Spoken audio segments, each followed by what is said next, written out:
જય માતાજી, જય દ્વારકાધીશ। તો મિત્રો હું છું પ્રદીપને સ્વાગત છે તમારું દર્શન વ્લોગ ચેનલમાં। તો આજે હું જઈ રહ્યો છું ભૂખી ગામ અને ભૂખી ગામમાં બ્રહ્માણી માતાનું મંદિર આવેલું છે।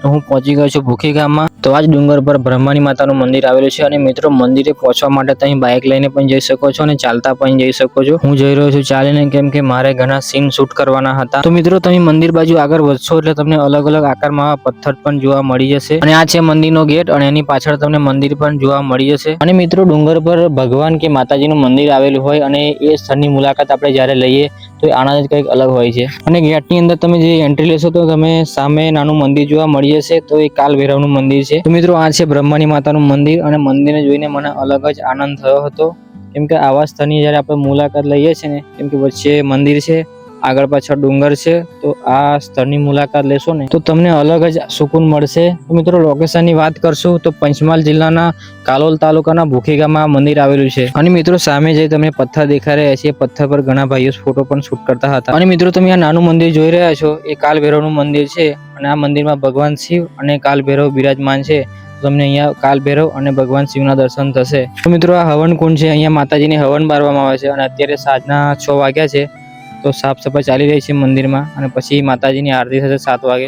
મિત્રો તમે 5 પગથિયાં ચડીને આવશો એટલે તમને મોટા અક્ષરે જોવા મળી જશે રાજરાજેશ્વરી માં બ્રહ્માણી માતાજી। મિત્રો તમે જેવા મંદિરમાં એન્ટ્રી લેશો એટલે તમને સામે બ્રહ્માણી માતાના દર્શન થઈ જશે અને એની બાજુમાં ગણપતિ દાદાના તમને દર્શન થઈ જશે અને એની સામેની સાઈડ સંકટ મોચન તમને હનુમાન દાદાના તમને દર્શન થશે। અને મંદિરની અંદર બિરાજમાન છે બ્રહ્માણી માતા, તો તમને કરાવું બ્રહ્માણી માતાના દર્શન।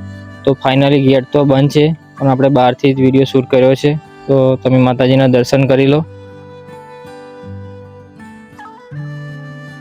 તો મિત્રો તમને હવે બતાવો મંદિરનો વ્યૂ અલગ અલગ એંગલથી। અને મિત્રો તમને આવા જ ધાર્મિક સ્થળોના વિડીયો જોવાનો ઇન્ટરેસ્ટ હોય તો અમારી ચેનલને લાઇક, કમેન્ટ, શેર, સબસ્ક્રાઇબ કરવાનું ભૂલશો નહીં। અમારી ચેનલ પર આવા જ ધાર્મિક સ્થળોના વિડીયો અપલોડ કરવામાં આવશે। અને તમને જે સામે મંદિર દેખાઈ રહ્યું છે નાનું, એ વાઘેશ્વરી માતાનું મંદિર છે। તો તમે ચાલો વાઘેશ્વરી માતાના દર્શન કરાવો। તો આ છે વાઘેશ્વરી માતાનું મંદિર અને અહીંયા દશેરાના દિવસે ઘણી બહેનો માતાજીને ગરબા પણ ચડાવતી હોય છે। તો તમને અહીંયા માટીના ઘણા ગરબા પણ જોવા મળી જશે, તમે જોઈ શકો છો। અને મિત્રો મંદિરની બાજુમાં જ વડેલાનું વૃક્ષ છે, ત્યાં બોકડા પણ છે, તો બેસવાની સુવિધા પણ છે। અને મિત્રો આ ડુંગર પર વાઘ પણ રહે છે, તમને વાઘ તો જોવા નથી મળ્યો પણ મોર જોવા મળી ગયો છે। અને મિત્રો એ વાઘ રાતના સમયે જોવા મળે છે, કોઈક વાર દિવસે પણ જોવા મળી જાય છે। મંદિરના થોડા અંતર પર આ કૂવો છે અને પીવાનું પાણી અહીંયાથી આ બેનો ઉપયોગ કરે છે। અને મિત્રો અમારો વિડીયો તમને પસંદ આવ્યો હોય તો દર્શન વ્લોગ ચેનલને લાઇક, કમેન્ટ, શેર, સબસ્ક્રાઇબ કરવાનું ભૂલશો નહીં। મળીએ એક નવા વ્લોગ વિડીયો સાથે। તો જય માતાજી, જય દ્વારકાધીશ। મિત્રો દ્વારકાધીશનું નામ લીધું અને મોર પણ બોલ્યો, તો તમે પણ બોલો જય દ્વારકાધીશ, જય દ્વારકાધીશ, જય શ્રી કૃષ્ણ, જય માતાજી। તો ચાલો મળીએ એક નવા વિડીયો સાથે।